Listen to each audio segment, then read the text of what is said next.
History is a lie, not a malicious one perhaps, but a curated one. Every textbook you've ever opened, every museum you've ever walked through, and every documentary you've watched has told you the same comfortable linear story, that Homo sapiens emerged from Africa, conquered the globe, and stood alone as the only sentient masters of the earth for the last 10,000 years.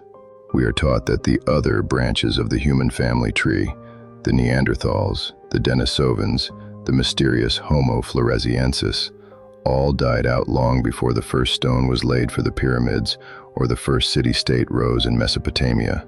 We are told we are the pinnacle, the final version, the lone survivors of a harsh evolutionary winnowing.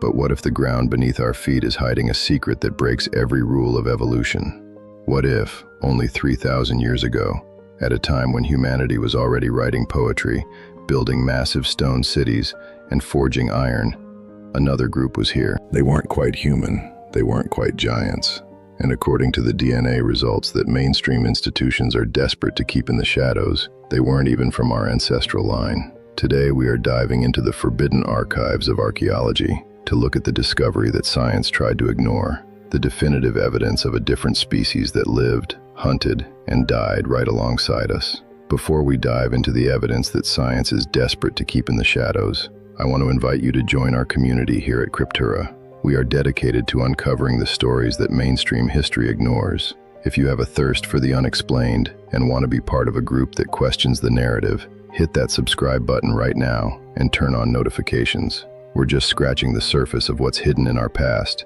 and you won't want to miss what's coming next. To understand the magnitude of this mystery, we have to travel to one of the most desolate, haunting places on Earth, the Paracas Peninsula on the desert coast of Peru.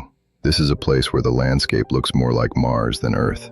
Vibrant red sands, scorching winds, and an aridity so extreme that it hasn't rained in some sectors for centuries. This environmental extremity makes the soil a perfect time capsule, preserving organic matter that would have rotted away in any other climate. In 1928, a legendary Peruvian archaeologist named Julio Tello made a discovery that should have changed history forever. He uncovered a massive, complex graveyard containing the remains of hundreds of individuals. But as he brushed away the sand, he realized he wasn't looking at ordinary Inca or Nazca ancestors. He was looking at something that defied biological categorization. These became known as the Paracas Skulls. At first glance, a skeptic would tell you that you're looking at cranial deformation, the ancient practice of binding a child's head between boards to elongate it. It's a practice we've seen in many cultures, from the Maya to certain tribes in Africa. But as the researchers looked closer, the anomalies began to pile up until the binding theory completely collapsed. In traditional cranial binding, you can change the shape of the skull, but you cannot change its volume or its weight.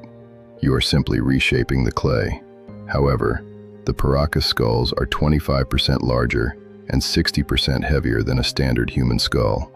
More disturbingly, while every human skull on the planet has two parietal plates, the bones that meet at the top of the head, these skulls only have one. There is no sagittal suture. You cannot bind a skull into having entirely different bone structures. This is a biological impossibility for a Homo sapiens. It suggests that these beings were born this way. They weren't humans who looked different. They were a different species entirely. For decades, these skulls sat in museum basements, largely ignored by the global scientific community. They were treated as anomalies, a word scientists use when they find something they can't explain but don't want to investigate. But recently, a few daring researchers took samples for DNA testing. They expected to find typical South American genetic markers. What they found instead sent shockwaves through the lab. The mitochondrial DNA showed mutations unknown to any human, primate, or animal on record. The results indicated that these individuals were not related to the indigenous people of the Americas. In fact, they didn't seem to be related to anyone on our known family tree. The lead geneticist on the project stated that he was looking at a creature so genetically distant from us that they might not have even been able to interbreed with humans. Think about the implications of that for a moment. 3,000 years ago, a highly intelligent, physically superior species was thriving in South America. They had vibrant red hair, a trait non-existent in that region at the time, and they possessed a cranial capacity that would have allowed for a level of brain function we can only imagine. They weren't just living there. They were part of a sophisticated culture, and yet, They are absent from our history books. Why? To answer that, we have to look at the global pattern. The Paracas Skulls are not an isolated incident. If we move across the globe to the mountains of Tibet and the caves of the Altai, we find the Denisovans. Until 2010, they were a ghost species, known only through ancient legends of mountain men. Then, a single finger bone was found. DNA sequencing revealed they were a distinct branch of humanity that survived much longer than we ever thought possible. Even more startling is the discovery of Homo floresiensis in Indonesia, the so-called hobbits. These were tiny, intelligent beings who lived until just 12,000 years ago. Why does this matter? Because it proves that the lone survivor narrative we've been fed is a fantasy. For most of our history, the Earth was populated by various species of people, all with different strengths, sizes, and abilities. The 3,000-year-old DNA from Peru is just the latest and perhaps most uncomfortable piece of that puzzle. It suggests that while our ancestors were struggling to build the first basic kingdoms, a superior species was already here, perhaps even guiding us. But as we dig deeper, the mystery takes a darker turn. If these beings were so advanced, and if they were living among us so recently, why did they disappear? Across nearly every ancient culture, from the legends of the red-haired giants in the caves of Nevada to the terrifying Anunnaki of Sumerian tablets, there are stories of the others. These weren't gods to the ancients. They were neighbors who were often feared. In the Lovelock Cave of Nevada, the Paiute Indians tell a story passed down for generations about a race of red-haired giants called the Siteka. According to the legend, these giants were cannibals who terrorized the local tribes. The conflict ended when the tribes trapped the last of the giants in a cave and set it on fire. For centuries, historians dismissed this as a colorful myth. But in 1911, miners digging in that very cave found something they couldn't explain: giant sandals that were 15 inches long, and eventually, the charred remains of red-haired individuals standing over 7 feet tall. Where are those skeletons now?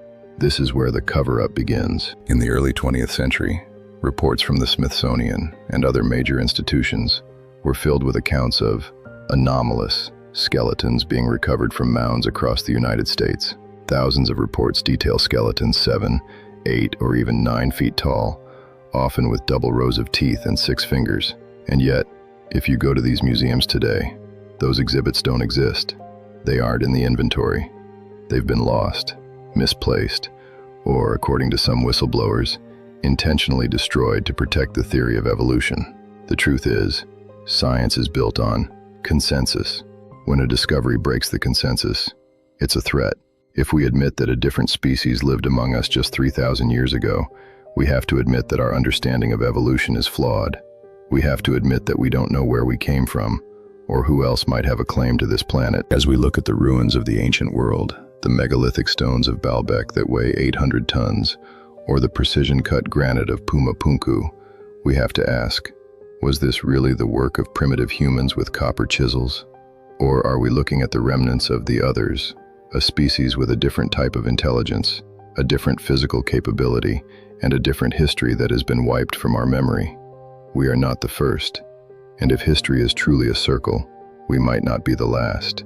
The evidence is there, hidden in the layers of the earth, waiting for us to stop looking away. But I want to know what you think. Is this a missing branch of evolution, or something more out of this world? Why do you think these discoveries are consistently kept out of the mainstream? Is it fear of the unknown, or a calculated effort to keep us in the dark about our true origins? I'm going to be in the comments for the next few hours. Tell me your wildest theory, and if you're brave enough to keep looking where science won't, hit subscribe and join Cryptura. The rabbit hole goes much deeper than this, and we have many more impossible discoveries to share with you. Thank you for watching, and stay curious, because the truth doesn't care if you believe it or not. We're just scratching the surface.